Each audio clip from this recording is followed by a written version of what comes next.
Literally, I have not stopped all day. I don't think I've stopped at all since about 4 o'clock this morning, since I have woken up. So here we are, we're doing tough love. I feel like you've been going all of 2018. I don't think I've stopped for 2018. You're doing well. Yeah, thank you, mate. Okay, what does the tattoo on your arm say? Oh, which one? Okay, so this one means pure love or pure energy, and this one is tiger. Grr. So I'm a pure loving tiger, grr, with claws, and I can do great back scratches. We might kick it off, because, at the end of this live, I should show them the wall. You sure should. I'm going to show you guys, if you stick around to the very end. But yeah, look, just so you guys know the premise of tough love. The premise of tough love is to really, look, I think it's fair to say that every now and then we all need a good kick up the ass. And I'm exactly the same. And one of the things that makes me, very good at some of the things that I do is knowing how to alternate my communication style. Now, I do a lot of love. I give a lot of love out there, but every now and then my team will know is that I'll spit fire and I'll bring a level of pressure through the spitting and the expression of fire that it creates this level of intensity and this tension that forges this strength that in many cases is what people need in order to condition themselves to experience high levels of pressure in order to succeed. And sometimes we just need a good kick in the ass to say, what the fuck?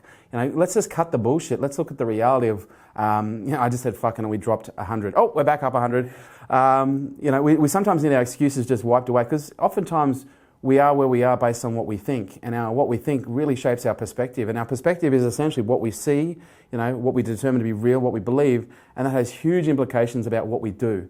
All right. Anyway, I've done a lot of talking. Fuck. I enjoy your voice. You like my voice? Oh, 1-800-MADDY. What's the first question? What's the first bullshit excuse that I'm going to dominate and crush and smash into oblivion? This guy's name is Zach Menhanama. Zach. He says, how do I find a mentor when the people I look up to don't care or don't even know I exist? How do I find a mentor when the people I look up to don't care or don't even know I exist? Boo fucking who. Are you serious? Let me put some context in here. I failed 3 times before I even had a mentor. Do we know how old Zach is? Is there any context? No. Yeah. Look, the reality is, if you want to be discovered, if you want to be seen, and if you want people to care about you, see, and this is the thing, seen and care, because he said they can't see me and don't care about me. Okay, so how do we get seen and how do we develop a level of care? Well, first of all, let's stop the pity party. Honestly, for fuck's sake, my first 3 failures, my first 3 businesses, I failed. Once upon a time you could fail to 0, okay, and that's where you would stop. My first 3 failures, I went screaming past 0 and I got myself in a shitload of debt. And this is just by the age of 23. And I did that all without any mentors whatsoever. And I will tell you, mentors were the key that enabled me to, break through the noise and break through the barrier of learning how to do it better. But one of the things that I did is I discovered a mentor, and you've got 2 things that you can do in order to have a mentor see you or like you. The first thing is you can find the one that you want and you pay them. It's not fucking rocket science. You find someone who offers information and mentoring as a service, and you find a fair exchange. And some forms of that fair exchange is where you actually pay them for their time. I think one of the biggest misconceptions is people like me and mentors, we just have all this fucking free time in the world and we just want to give it away freely. That's called friend-touring, and that shit stopped after my first 3 or 4 years. The reason being is, I have a family. I have a family not just at home, I have a family in this office, and so my time is ridiculously valuable. Now that doesn't mean I don't give free advice. Fuck, hello, ta-da, I'm giving you fucking free advice right now, Zach. Okay, I give free advice at every single event that I do, almost, just about. I'm giving free advice all the time. But one of the things that I also understand is, people who have wealths of knowledge, their time is very valuable. So you can either pay for their time, which, in most cases is the obvious one, but I can hear Zach crying now going, but Kerwin, I don't have any money. And the reason you don't have any money, Zach, is probably because you have all these bullshit excuses that are stopping you moving forward. Because the second thing you can do actually doesn't require any money at all. It requires the ability for you to be resilient and persistent, okay, and have the ability to demonstrate value. Because if you can't afford a mentor, and there have been times in my life where I couldn't afford a mentor, okay, where I've actually gone to people, but I went to them, I didn't go to them going, how can I get free advice? How can I get some free mentoring and some free help so that I can feel warm and huggy inside? I literally went to these people thinking beforehand, I didn't go up to them and say, how can I help you? Because people come to me all the time and say, oh, how can I add value to you? And I say, oh, fuck, I don't even know. First of all, I don't know who you are. Okay, secondly, I don't know what your skill sets are. I don't know what you're good at. I don't know what you suck at. And I don't have the time to really sit down and identify that. If you really want to find out how you can add value to me, follow me online, learn more about me, watch my videos and find it. Because I talk about my strengths, I talk about my weaknesses, I talk about my fucking problems more than anybody. Okay? And that way you can go, oh, maybe I can help in here. Maybe I can. And then that way you can, propose something, that can be of value to the person you want to be mentored by, that will get you seen. Okay? And then through the offer of value over time, you'll create this deposit. You'll create this, there's a transaction where you deposit. And then all of a sudden you have this bank balance of reciprocity where the mentor will actually want to support you and give you help in return. And I think that's a challenge for some people. They think, well, maybe if I ask first, then maybe I'll get. I'm not saying don't ask, but what I am saying is give. This is my philosophy on life. This is my philosophy on business.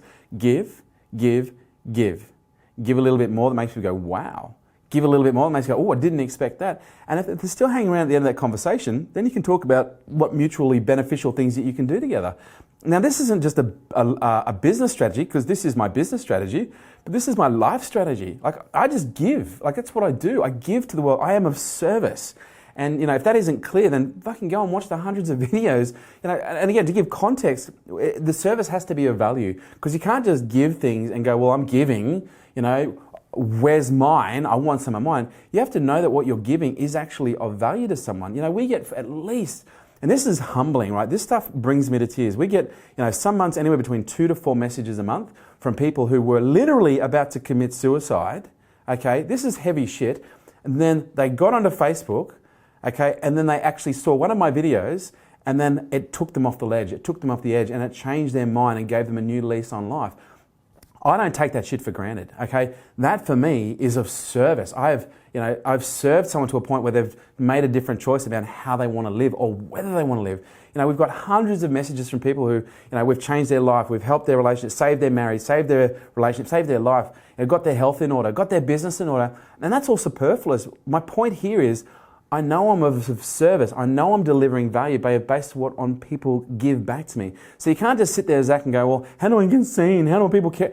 Values, people care about those that demonstrate care for them. And the way that we demonstrate care is through the meeting of values. We connect with values, breed value. And when you know what someone's values are, okay, on a personal level, and then you tickle their values and you meet their values, that creates what's called connection.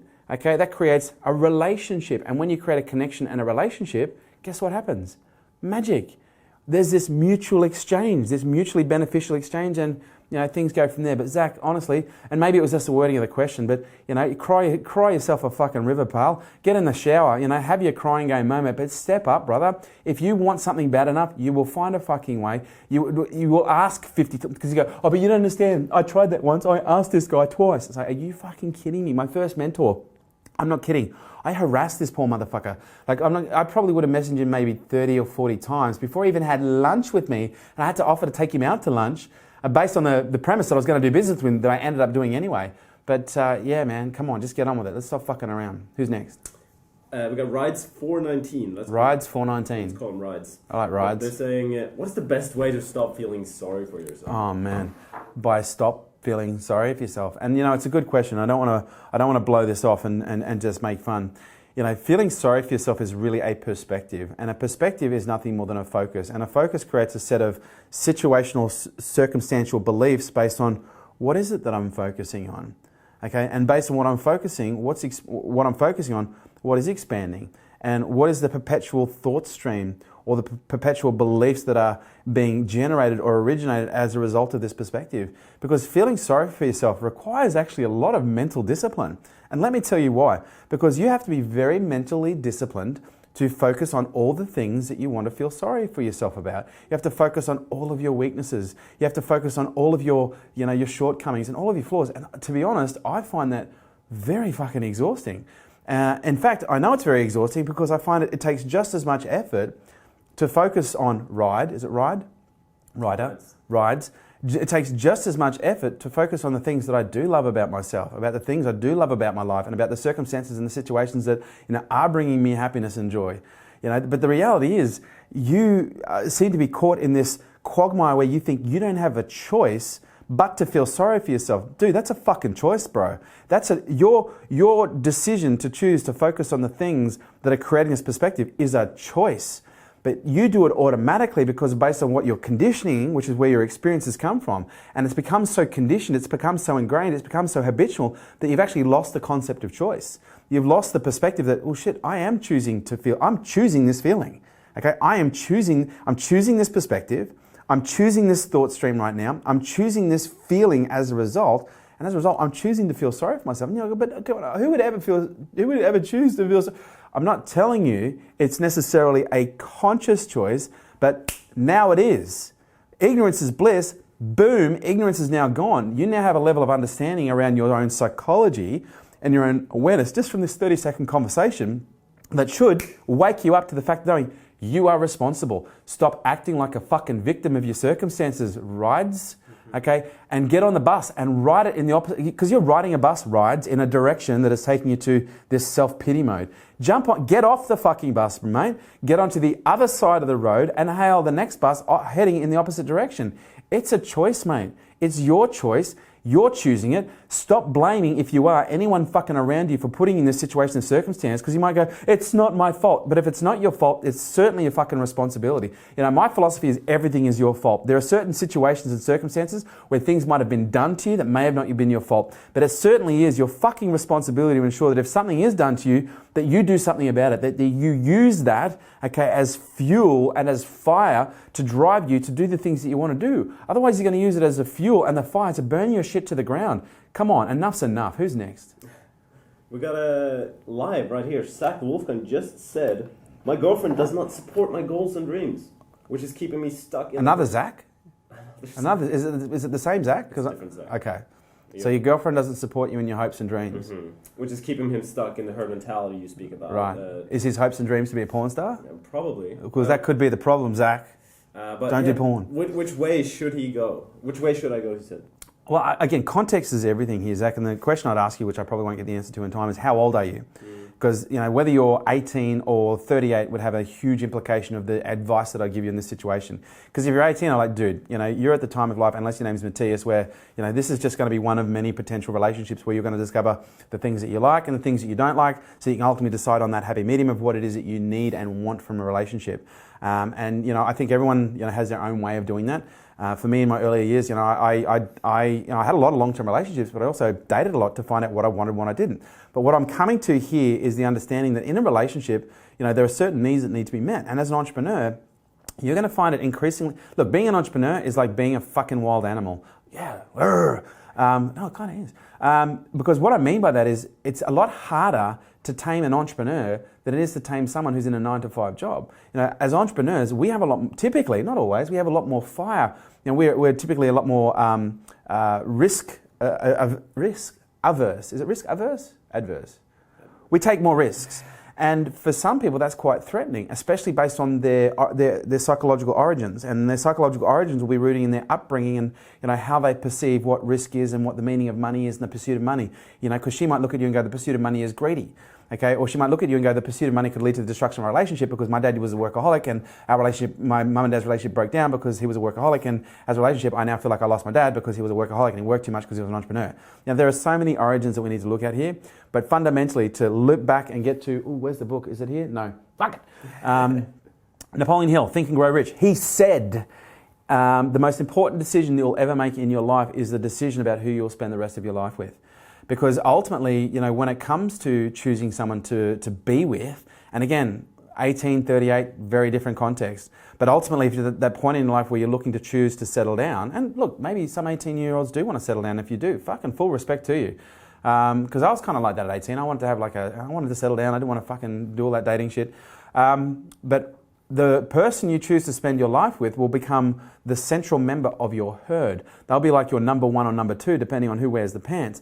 And that person's response to your desire to work, your work ethic, the risks that are required, the things that are needed to be done, will fundamentally determine it. Because if you're trying to do the things that an entrepreneur needs to do, which is work hard, work longer hours, train up for skills, train down for weaknesses. And, that requires additional effort. That requires you to extend and sacrifice. Now, if you're with someone who sees that as threatening, they're going to be constantly correcting those behaviors and going, why are you doing that? You shouldn't be doing that. Well, I don't like it when you do this. Give me more, and it's going to create this correction whereby that social influence will ultimately start to pull you back. It'll start to pull you back. It'll start to pull the wheels off and derail you to a level where you'll start to conform. I don't care how strong you are, and unless you're a psychological beast, you will ultimately start to conform on some form of a spectrum. Either in a mild perspective, you'll start to conform certain behaviors, or you'll start to omit certain information and you won't be completely honest about certain things you're doing because you don't want to rock the boat. Or you'll conform severely, whereby you'll constantly sabotage your own success because you don't want to disappoint your partner at home. Now, finding that person, that ain't easy either, and because sometimes, and that's why I say to people, being an entrepreneur, be sure this is something you want, because this ain't the life of Riley. This ain't champagne and oysters. Often it's beer and Skittles, especially when you look at the success rate being so low. So you really need to be clear about what it is that you want from a partner, and it's very difficult to know what it is that you want from a partner if you haven't been with very many people. And I think you should date a few people to find out just as much about what you do want, to find just as much about what you don't want in a relationship. But fundamentally, you need to be very upfront with the person you're going into a relationship with, whereby you're saying, no, these are my aspirations, these are my dreams, and be very aware and conscious of their responses to that. Because if you're conscious to their response, and the response is of a negative basis, but you're infatuated with their beauty, or if you're infatuated with their abilities, you will sacrifice something. If you have a higher value on being with a hot chick, or if you have a higher value on good sex, you will sacrifice your desire for success in order to have those needs met. You've really got to put your desire for success, or whatever that looks like. I'm not talking about monetary success, okay? Whatever success looks like for you. For me, I understand that there's no amount of poverty that I can acquire that will help me change the world. And for me, my purpose requires me to build a lot of capital. And so that requires me to go out and make a lot of money. So that for me is an important part of my journey, that whoever I end up being with, either in the past, okay, with my ex-wife, she was fantastically supportive like that. Kristen was an absolute goddess in that respect. And with any new partners that I choose, that fundamentally has to be, critically key as well. So get clear on what you want, get clear on where you are and what season of life you're in next. I got one on Instagram here. Instagram, I love you. Yeah. Me and Instagram, we're getting like this. Tenacity. I cannot, I have the tools, knowledge, mindset, anything, but I cannot discipline myself to pick up the phone and call, or to walk in a business and pitch them. My God, I have the tools, mindset, discipline, everything, but I can't pick up the phone. Are you fucking kidding me? Okay, Tenacity? You're deluded. And again, I'm saying this with love. Is it a girl or a guy? It sounds like a guy, actually. Okay, dude, again, reality check. You can't have mindset, you can't have discipline, you can't have all of those attributes without the ability to execute on that. Otherwise, it's a mental fantasy. That's mental masturbation, my friend. Those are the labels that you want to give yourself, that when you think about those things make you feel good and warm and fuzzy. But the truth be known, unless you can execute on those traits, those aren't fucking traits. They're desirable traits. They're not own traits. They're not real values. And the truth be known, if you are disciplined, if you do have because for me, fuck, bro, calm down. I'm going to fucking smash you here. The reality, because I come from a background in direct sales. I'm talking door-to-door sales, okay, and telephone sales and direct response copywriting and marketing. So I understand the psychology that's required to go up and knock on fucking 100 doors a day, having dogs sicked on you, cats thrown at you, old people get so angry that they spit their false teeth and hose you out of their gardens, yelled at, thrown against the wall by certain people because you're in their freaking yard. Dude, okay, that requires a mindset, that requires a psychology, that requires a discipline. Picking up the phone, oh my God, that's fucking easy compared to, selling encyclopedias in Afghanistan. Let's put things in perspective, okay? that was kind of good. I like that. Selling encyclopedias in Afghanistan. Point being, stop kidding yourself. Self-awareness and knowing who you are and where you're at is critical. And if you're telling yourself you have the psychology, the mindset, and the discipline, okay, but you're not acting on that, then you're kidding yourself, okay? Because you might be going, well, I don't, because if you're saying, I've got the psychology, I've got the mindset, I've got the discipline, I don't need to read this book, I don't need to watch this, whatever your story might be, that mindset, when it's not being demonstrated, will prevent you from learning the skills, knowledge, and experience that's required in order to do what it is that's required. Everything else is mental masturbation. And mental masturbation is the things that we think about to make ourselves feel good, but oftentimes leave us empty because there's no real substance there. And that's just the truth of the matter. Honestly, stop fucking kidding yourself. Next. We got John Nichols. John Nichols. Yeah, he says, I know I need a team to scale, but I'm scared to take the plunge. Give me some tough love. Oof. What's his name? John. Johnny boy. Okay, I know I need a team to scale. But he's scared. I'm scared. I totally get that. 20 years in, I still get it. People, man, they're fucking weird. Honestly, they're weird. They look at you differently. They're sometimes unusual.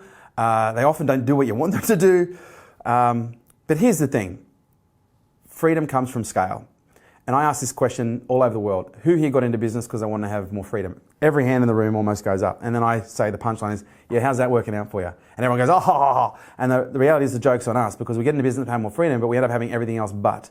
We work longer than hours than we did when we were in a job. We take home less money than we did when we were in a job. We have more risk than when we're in a job. And oftentimes, depending on what scale you're at, sometimes you even pay people who work for you more than you take home yourself. That's a sucky situation. Most people get to a point in their business where they're making their $150,000, $200,000 or $100,000 to $200,000, right? They're making their $100,000 to $200,000.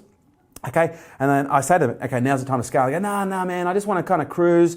I'm making good money now, making good money. I want to buy a nice house, maybe buy a nice car, go on there 1 or 2 really nice holidays a year. And I'm like, man, you just don't fucking get it. Because if you keep doing that in 10 years' time, you're going to be literally stuck via situation, circumstances, and debt, the economy, and in many cases also industry downturn in the situation that you're in. And that is the most vulnerable position to be in is when it's just you or 1 or 2 people. We actually start to remove the risk. We actually start to create an insurance policy for our business when we start to scale. So, for me, the moment I had this realization, this awakening, I took every single dollar above the basic cost of living.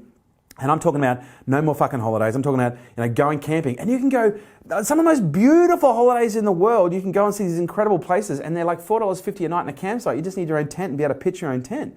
There's public transport. There's fucking Uber. You've got a bike. You can ride a bike. You don't even need a car. But I live 12 k's out of the city. Oh, great. You'll have a bike and be fucking fit. That's a great bonus.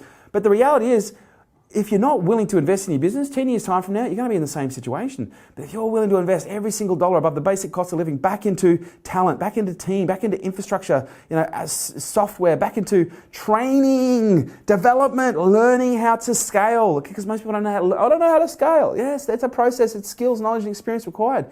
If you can do this, okay, then man, your business will not only start to grow at a faster rate of knots, but you'll start to realize that, fuck, I can actually go in at 10 o'clock on Tuesday. Shit, I can go home at 4 o'clock on Friday. And, the business keeps making money. What the fuck? That's like alien for some people as a concept. But that's what's required. There's a level of duplication that's required. And that comes through scale. And scale comes through the ability to duplicate your efforts through the acquisition of other talents. And scaling, ultimately comes down to 2 other things. Number one, or actually no, 3. Firstly, it's a mindset, it's psychology. I need to do it. Okay, and the reasons why that we've just discussed. Secondly, okay, it's all about understanding the importance of recruitment. And thirdly, it's understanding your talent equation. Because you want to recruit, but you want to recruit the right people and not the wrong people. Because if you're recruiting the right people, life's going to become easier, harder but easier to deal with. But when you recruit the wrong people, man, oh my God, that's painful, that's costly, that's oh my God, it's fucking toxic. So you really need to get, in order to recruit the right talent, you need to get clear on number 4, which should be number 1, which can be point 5, which is get clear on your culture. You need to get fundamentally clear on your culture, okay, around what it is, what is the purpose, why do you do what you do, what is the purpose, what is the reason this business exists, what is the mission of this business, okay, what are we trying to do in the next 10 years, what are the values, what are the things that we really aspire to, that we demonstrate through our behaviors. Because if you're clear on what those things are, when it comes to the recruitment process, you're literally going to be able to identify through, just basic behavioral questions, whether or not are they aligned with my purpose based on the things that they talk about? Are they aligned with my mission based on where they want to go? And are they aligned with my values based on the questions that I ask them? So how do you spend your time? What's important to you? What are the things that you do in order to have fun? That information will give you a wealth of knowledge around what's important to people and whether or not they're really aligned with your mission, vision, and values, and what is it you're here to do. But dude, I'm telling you right now, John, not Tony, brother, please scale. But do it intelligently, do it smart, create a plan for scale, a delegation strategy. Look at Okay, the roles that you suck at that are most responsible or most critical to revenue, and then start to delegate those first. Create goals based on on the money that's required to hire those people that you need to have as targets to make more money in your business, so that when you hit those targets, you can then, once you've achieved that for let's call it fucking 6 weeks, you can then use that additional revenue to then go and hire someone. But you may go, but I won't be making any more money. No, you won't be making more money, no more profit, but the money that you just made, that you just increased from the target that you just hit, will then go towards investing in someone else.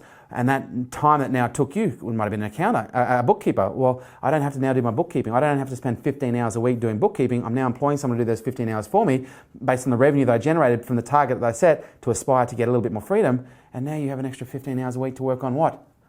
Fucking sales, okay? Or whatever it is that you are good at. So, scale. Simple as that. Thank you, John. Are we done? But yeah. Holy shit. No more tough love. But hey, guys, do you guys want to see around the office? I want to show you guys something really cool, really cool. First of all, say hi to the events and the accounts team. Hey, all right, say hi to the video and the social team. There we go. Oh, wow, these guys are making more noise than you. That's kind of embarrassing. All right, we'll say hi to the customer loving team. Say hi to the customer loving the sales bit. Oh yeah, wow, it's just going off in here like a frog in a sock. Okay, so let me show you. Can I turn the camera around? I don't think I can. Yes, I can. Okay, so I want to show you guys. Okay, so we just had this graffiti mural done like a week ago, a week and a half, 2 weeks ago. So this tells an incredible story. As you can see here, we've got mountains, our bridge, a mission, all our values. So look, let me show you. Now give me lots of love for this because this is amazing. So first up here we have our purpose, which is very closely correlated with my personal purpose, which is we help business owners succeed. Now my personal purpose is to help people. I just love helping people. That's just what I do naturally.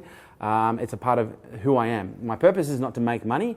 My purpose is to serve. And I find when I serve, and the higher level that I serve, naturally, as a consequence, more money comes into the business. Over here, we have our mission that we're heading towards, Mission to Mars 2020. Our mission is to get to Mars. From 2020 to 2030, it will be to colonize Mars, which is to create the world's most exclusive network and tribe of elite business people and conscious entrepreneurs. Then up here, we have our values. Mission to Mars, values in the stars. Okay, we build and grow strong tribes of entrepreneurs. We demonstrate conscious and humble leadership that inspires trust. We practice open, honest communication Matthias, your breath stinks. We focus on impact and over-deliver on value. I've got a breath mint. Would you like one? We get things done and focus on result. Here, put it in your mouth right now. We are deliberate, not... The breath mint, Matthias, the breath mint. We are deliberate, not desperate. We innovate and constantly improve. We work smarter, not harder. We do what we'll say we'll do. We are family. I see the love. Are we family? Yeah. Yeah, now you hear from them. We say thank you. Do we say thank you? Yeah. We respond quickly. Do we respond quickly? Yeah. We're like lightning. But here's the cool part. So this is where we actually get into the mural. Now, this mural, by the way, was actually designed by this genius over here, Raja, my man. Say hi to the Facebook land. Literally, this dude translated my thoughts like no other man in the history of the world has ever done. So we obviously wanted to have Sydney in there. That was a big part of what we do. But I also wanted to essentially capture all the businesses that have inspired me at a really high level, over a period of time. So as you can see there, we've got one of the SpaceX rockets that is lifting off there. We've got Zappos. For those of you who don't know Zappos, check out Delivering Happiness by Tony Hsieh. Incredible company. I was sold to Amazon for about $1.8 billion. Tony Hsieh, the CEO, is still involved in it. We've got Stark Industries. Yes, I know. I want to be Iron Man, and we'll get there one day. We've got VaynerMedia. Big thanks to Gary Vaynerchuk for putting a massive rocket under my ass a couple of years ago now. We've got Tesla in there as well. We've got the Sydney fucking Centrepoint Tower thing. Oh, that's an interesting brand. Jess, what brand is that? Oh, she can't say. Secret project underway. Secret project, where? That's a cool brand. That's going to be all over the world. Apple, thank you, Steve Jobs. Virgin, Richard Branson, you are incredible, my friend. The Avengers, and one of the things I like about the Avengers, they're superheroes, but one of the things about superheroes is they need to learn how to work individually, but they also need to learn how to work, or they work in teams. And I think every good entrepreneur has to have those superhero qualities where they can work well independently, but they also work well in a team. Over here, we've got the Oprah Network, Own. She is incredible. With one of the things that we're working on right now, actually, I'm going to turn this back around again. My goal is to become Wopra. For those who don't know what Wopra is, I'm going to become White Oprah.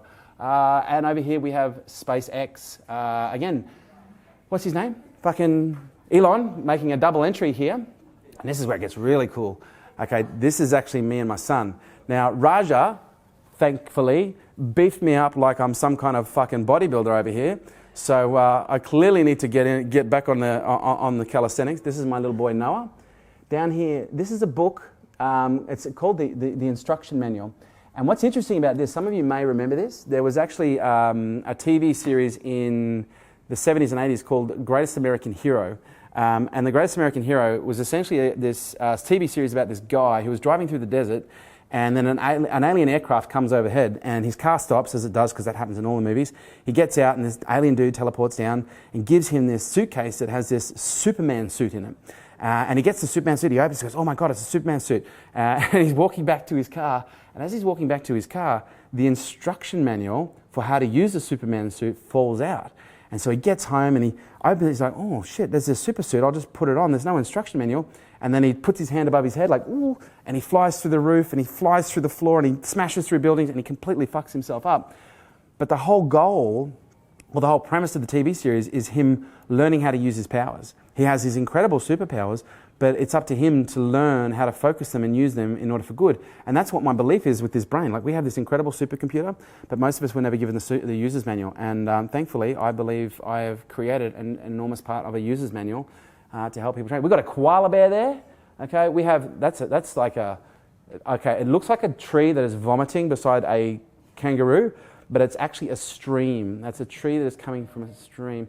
What else do we have in here? I know there's some more cool stuff. We have a spaceship. For those of you who don't know, that I am actually of alien origin. I am alien DNA. I was brought up at NASA. They originally discovered me at Area 51. And over here, true story, there's a dude meditating in a cave. That's me. Actually not me, that's my great alien grandfather. And then up here, it's not the mountain we conquer, but ourselves. Because oftentimes, you know, in life and in business, it's about conquering that mountain. But we often think it's the mountain that we're conquering, whereas in reality, it ain't the mountain, it's us. So guys, oh, I also want to show you this. This is a fruit bowl. Yeah, it's full of fruit. Anyway, I don't think I can say much more. You guys have been amazing. Please stay tuned for the next Tough Love that we have coming up. All right, guys, I thank you so much. Am I supposed to say anything else? No? Is that it? Thank you, guys. Let me know below. Where are you from? And also, let me know, hashtag, hey Kerwin, if you've got any questions you want answered without the sting, without the fire. But apart from that, you guys have been amazing. I love you all. Mira, you're amazing. Sadi, you're amazing. Linda, Lisa, Kendrick, Karen, Socksmith, hey Kaz, and Stephen McCowan. You guys are freaking amazing. Aaron Scott, everyone. I love you dearly, and I'll speak to you next time. Say hi to your mum for me. That was like, boom! Nice, yeah. Can I finish my lunch?